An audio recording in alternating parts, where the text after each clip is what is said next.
Hey, what's up everyone? It is I, the man, the myth, the mustache, Tim here, and I want to welcome you to part 16 of What If Deku Was Trained by Stain? We're in for quite a ride because I'm in the controls, so whether that's good or bad is up to you. Let's get this show going, shall we? When something is flaunted, then something is hidden behind it. Our heroes had been heavily tricked, and they wasted no time in charging back towards the villains once more in a final attempt to retrieve their captured classmates. But by the time they were finally able to figure out the secret of the villain's quirk, it was too late. As the realization dawned on the students, Mr. Compress was sinking into the mist of Kurogiri, a smug smirk of victory upon his face. Much to everyone's surprise, though, something bright hit Mr. Compress's face, which caused him to spit out the marbles, these being the real ones that contained the captive students. Aoyama, one of the classmates of Class 1A, was standing where the source of the bright light came from. His successful attempt paved the way for both Shoji and Todoroki to reach for the marbles. Todoroki made an attempt for Bakugo, while Shoji caught Tokoyami. Midoriya's injury had caused him to crash into the ground midway, while Dabi's reach enabled him to grab the marble containing Bakugo before Todoroki could. How sad, Shoto Todoroki, was all Dabi could say at the sight of Todoroki's horror and failure to capture Bakugo. For a moment, Dabi smirked smugly at the young one before his gaze turned towards Mr. Compress, ordering his comrade, despite the others' claims how the laser had ruined his show. Confirmed. Release it. Sure then, no problem. Bakugo was then released from the quirk, his face unreadable, whether it was fear or surprise, as Dabi wrapped his arms around his neck. It didn't matter. Except to Deku, who had just been forcing himself towards their direction. He was indeed desperate. Kacchan! Move! Move! He is just in front of you! Move your body! He endlessly chanted in his mind, but what could he do? What could he have done as his childhood friend and classmate was slowly sinking and vanishing into the villain mist? The unreadable expression still plastered to Bakugo's face had shown confidence now as he said, "Stay back, Deku." It all happened so fast. Midoriya felt as though the world had stopped the moment Bakugo had vanished along with the League. He was just in front. I could have reached him. I could have done something! Over and over, Midoriya chastised himself with how he lowered his guard, left his weapons behind that could have aided him throughout the fight. How he prioritized engaging in a fight over running away if the goal was only to secure Kota. His degrading thoughts continued, basking himself generously with regret and frustration. The reality of his failure became a lot more painful than the injuries he had sustained. He could always heal, but if Bakugo were to disappear, it would be just as irreversible as the scars that would settle into his arms. His very own compilation of failures. And that was how Aizawa had found his students. His problem student was kneeling hopelessly on the ground as he howled in grief, the name of his other student echoing from him, along with Todoroki, who had witnessed the cause of their friend's misery, the loss of their classmate over the successful abduction of the League. Kacchan! It was both Midoriya's grief and frustration in one. His failure was a part of the more significant failure of the pro-heroes, who could have done better, who could have fought harder for the children they were expected to watch over.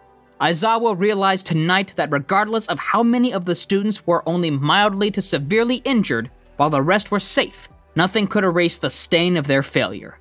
This excellent stain of how they lost a student to the villains through the successful abduction of Bakugo would be one that none of the heroes would ever be able to erase. The heroes had not only failed the parents, but they also failed their oath of safety. To add the cherry on top of the cake of failure, one of the professionals, Ragdoll, was missing. There was only a trail of blood. Her body was never found. Now the pro-heroes have both an abducted student and a missing comrade. Indeed, tonight was bad, as well as the day that followed. Reporters from different networks had swarmed the gates of UA High. The situation had announced the shame that came with what happened at the training camp, which was supposed to prepare the young ones for real-world combat, only to end up with an abducted student. Right now, the media is a frenzy with criticism of UA High, Principal Nezu announced during the meeting with UA faculty. They likely took an interest towards Bakugo during the sports festival, and if they succeed with turning him into a villain, The principal paused as the silence grew, although everyone knew the consequences that would happen. It could be a good reason to end UA High as an educational institution. President Mike had an idea that seemed plausible, which he put on the table too. If we were to discuss credibility and in the light of the recent events, then... He took time with the suspense of his announcement as his eyes wandered to the other teachers, looking over everyone, trying to gauge the slightest movement that could seem suspicious. I suspect that one of us could possibly be a traitor. President Mike was right. The faculty didn't like this idea, which prompted him to explain why he had reached this conclusion. Think about it! It was only the teachers along with the Pussycats who knew the location of the training camp. As he started talking about tracking the students through the phones, President Mike was immediately cut off by Midnight, who asked if he could prove himself innocent of his own conspiracy. Before the whole meeting ended up in an argument, Principal Nezu immediately took action. I do trust everyone in here, but in regards of taking measures into figuring out if there is a traitor to begin with, he was interrupted by the phone of All Might, who seemed pensive and rushed as the caller's ID appeared on his screen. For a moment, he mulled about being an incapable hero because of the recent incidences, his very own failure of saving his own student, despite being the symbol of peace. It was only then that he collected himself and answered Detective Tsukauchi, who wasted no time in dropping his reason for calling. The villain's location. We might have found it. All Might felt his blood boil with excitement that he could finally do something with the villains located, yet he remained silent, waiting for further information. Upon gathering the data, some of the descriptions of the abductors matched those of the eyewitness accounts. However, bear in mind that this is classified information I have shared with you for an update. The call ended, and the adrenaline coursed through All Might's veins as he activated his quirk, returning to the figure which all of Japan knew as the symbol of peace. Once I have found them, they'll have the taste of both a teacher and a hero's payback.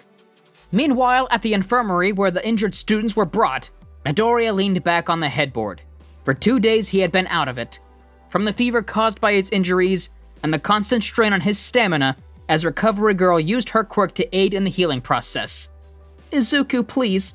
Your mom's heart cannot take it anymore. His mother's voice rang in his head. He probably had her worried with this recent incident. Breathing out a sigh of frustration as he recalled the night that caused him to be in the hospital, Midoriya's gaze turned to the window, taking in the silence before he requested that only a few of his classmates should visit him in the meantime. All Might said one cannot save people where your hands can't reach, so do your best to save those within your reach instead.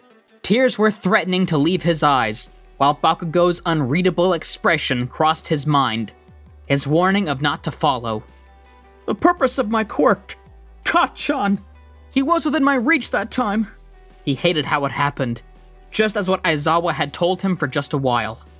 If you go on just trying to save someone by yourself, you will end up no better than a fool.